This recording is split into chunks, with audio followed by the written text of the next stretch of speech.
Hey, welcome to the Becoming Breezy podcast, the podcast you didn't know you needed, but you'll soon find out you love it. I'm your host, Brianna, a millennial nurse, and your homegirl guide to help you through life transitions, finding belonging and taking charge of your health and well-being. This space is all about becoming the best version of yourself. Let's make it breezy. Hey friend, I'm so glad you're here today. Okay, I see you. Welcome to Becoming Breezy. I'm your host, Brianna. And before we get into this episode, I have some lyrics I want to drop on you. Okay, you ready for it? So the song is called Just Do You by India.Irene. So the first verse says, I heard a voice that told me I'm essential, how all my fears are limiting my potential. It said it's time to step into the light and use every bit of the power I have inside. And then the pre-hook says, so what you waiting on? Who you waiting for? If you don't take a chance, you'll never know what's in store.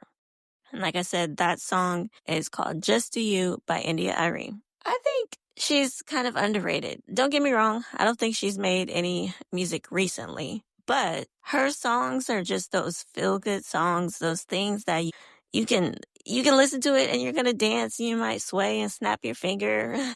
And for the most part, you can play her music in front of your grannies. Like, I don't know about y'all grandmas, but mine, baby, they were holy. Okay. We wasn't just listening to any old kind of music. And her music, I feel like you could listen to it. Now, I don't know what voice she's referring to, but in my case, any voice that I'm referring to speaking to me and giving me guidance is the Holy Spirit. I don't know what her religious affiliation is or is not, or spirituality is, or whatever you want to call it. But just so you know, I'm talking about Jesus, the Holy Spirit, the Father, the Son. Okay, we talk about Jesus over here. I feel like this song is so true. Oftentimes, we limit ourselves because of fear. But friend, you won't know what's out there until you get out there. You are essential, and your gifts, your talents, and whatever other quirky thing that you have within you, it matters. So today we're going to be talking about being an overcomer and in a roundabout kind of way. We'll talk about it from the ideal of stop hiding. And I hope this all makes sense. Like it makes sense in my head. I don't know about you, but I've heard the phrase stop hiding in multiple instances from various people. And in each time, I felt like it was directed at me. It didn't matter where we were at. It didn't matter who was talking. Yes, they are talking to all the other people that are there. But whenever that phrase comes up, it always feels like there's a spotlight on me. Like, girl, I'm talking to you. I'm talking to you. And I was looking back through my notes app, and the earliest note that I can find that mentions something about hiding or stop hiding is from 2019. Can we say yikes? Maybe it's 2025. And the first instance that I recorded in my notes is from 2019. Okay. And for whatever reason, despite all of the messages from various people, things that I've read, things that I've seen, hiding has been my safe place. But in hiding, I've also been stuck. You know, I hide in my fear, I hide in my anxiety, hide in my shame and my perfectionism, and just in all of the things that have kept me stuck. A few months ago, I engaged in a time of solitude. And maybe I'll talk about that one day. I don't know. We'll see. But during these 7 days, I didn't watch TV or any kind of entertainment. I didn't listen to music, the radio, talk radio, anything. I didn't use social media or really engage in any kind of conversations that weren't essential and mainly just essential to my job. I definitely still went to work because work, don't stop. I had to go to work. So I did go to work, but outside of conversations that were necessary for me to do my job, I wasn't really talking. I would occasionally send the morning text or, check-in text with a family member and a friend that, hey, I'm still alive. Nothing has happened to me. I'm still in my solitude time. Okay. And so one of the days while I was doing this time of solitude, I was reading and listening to the book of Exodus. And I think I listened to it while I was at work. And then once I got home, I actually was reading it through like my physical Bible. And Exodus is honestly one of my favorite books in the Bible. I can say that I definitely identify with Moses. Like when he's talking to God about his speech, like, my speech is not good. I don't talk, la, la, la, la, la. And sometimes I feel like that. And God is just like, okay, girl, that's what you say, but whatever. This is what you're called to do. This is what you're going to be doing. So I need you to get over that. I know I said I like reading Exodus, but I will say that one thing I don't really like reading is when they start talking about all the ceremonial stuff and the laws and all of that stuff. I mean, I get that it's the foundation and, it kind of helps to set the scene of going into the promised land. But, ooh, child, that's sometimes like reading genealogy. You see those pages upon pages and you're just like, oh Lord. And if you're listening to the Bible and maybe you're like me, you speed it up a little bit just to get through it. You still hang with it. You still read it. You still go through it, but you add a little pep in your step when you're listening to it. And sometimes when I'm reading the genealogy or things like that, it kind of all runs together. But I still continue reading and I still continue seeking to find, how this correlates to the Bible story as a whole from Genesis to Revelation. In the book of Exodus, you get to see how much God loves us and will provide for us even in our disobedience. And they was out there disobedient, repentant, again, all the things. But God was still there and he was still chasing after them and seeking them. There was consequences to the disobedience, but God still showed them that he loved them and that he's a jealous God and he cares about his people. I was reading chapter 2 during the time of solitude was the birth of Moses, and basically verses 1-7, because once you get past, I think 8 or 9, he becomes like this adult and then he's escaping to Midian and all of these things. I was just kind of like, Jochebed. I don't know how to say her name for real, because those biblical names, baby, they're pretty difficult. We definitely need like some phonetics pronunciation or something hooked on phonics. I don't know what we need, but 15 letters, 15 syllables, all of the things. They talk about our names today, but baby, these biblical names, they were really eat me up. If we're being honest, we'll just refer to her as Moses' mama. She was an overcomer. Just in case you haven't read Exodus, especially in chapter 2, I got you, boo. I'm going to read verses 1-7. About this time, a man and a woman from the tribe of Levi got married. The woman became pregnant and gave birth to a son. She saw that he was a special, and some versions they do say fine or beautiful. He was a special baby and kept him hidden for 3 months.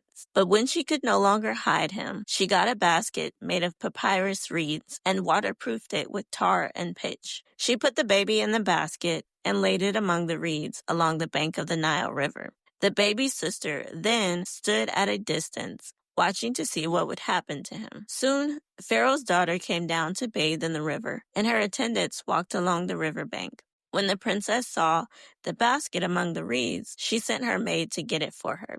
When the princess opened it, she saw the baby. The little boy was crying, and she felt sorry for him. This must be one of those Hebrew children, she said. Then the baby's sister approached the princess. Should I go and find one of the Hebrew women to nurse for you? She asked. And I think I'm going to go ahead and read verse 8. So the princess replied, yes, do. So the girl went and called the baby's mother. That was Exodus chapter 2, verses 1-8 in the New Living Translation. In the first few verses, you can see the example of Moses' mom being an overcomer. She kept the baby and she hid him for 3 whole months. 3 months. 1, 2, 3. This wasn't an easy task. And if you look at the verses that are before chapter 2, you can see that having a male child at this time, especially for the Hebrews, because Pharaoh did not like how fast they were growing, was not advised. They were throwing these little guys into the river for the animals, the hippos, the crocodiles, all the things. They were throwing them into the Nile River, which is a very ferocious river with currents and animals and snakes and bugs. Can we talk about overcoming fear? Can we talk about overcoming anxiety and the thought of what would happen to her baby if they found out that she had this son? Could you imagine what would have happened to her if they found out that she was hiding this son? women weren't viewed very highly in this time frame. To have this baby that you're hiding because it's a boy and you're disobeying the command of Pharaoh, I think every one of us has had this place where we've been hidden or we felt hidden for a season. And during this time, various things could be happening. It could be a time of healing. It could be a time of preparation, or just simply you surviving all of the trials and the things that you are facing. But it's a necessary phase. Much like how Moses' early years were a time of protection and preparation, there eventually comes a time when we too are called to step out and trust that our time of hiding has served its purpose. So as you keep reading, Moses was 3 months at this time. 3-month-old babies, they're starting to become little thickums with the rolls and the pinchable cheeks. The Bible said that he was fine or beautiful or special.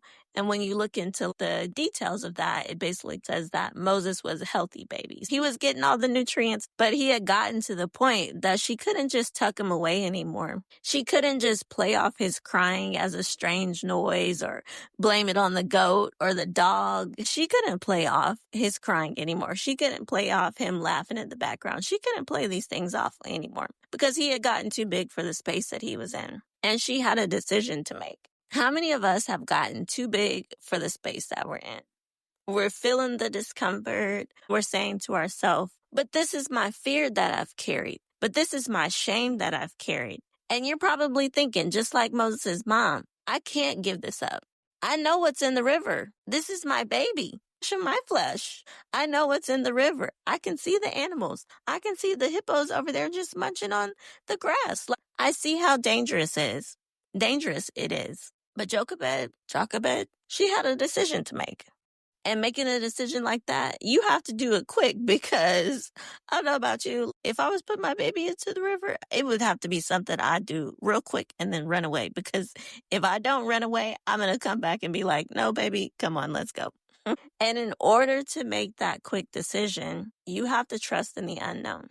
I don't know what'll happen if I let go, but you can feel the strain of this baby.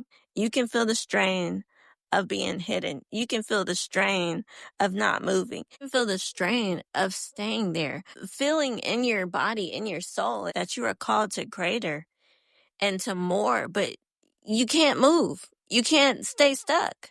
And as you continue moving forward in chapter 2, you see how they talk about Moses' sister that was waiting on the sideline to make her move. There is someone that is literally waiting for you to come out of hiding, waiting for you to come out of this stuck place, waiting for you to overcome so that they can make their move. And because Moses' sister was watching, when the time came, she could intervene and say, hey, let me go get this Hebrew woman, aka my mom, to nurse this baby for you. And to me, it kind of blew my mind, the fact that Moses' sister was even bold enough to speak up to Pharaoh's daughter because, like, what?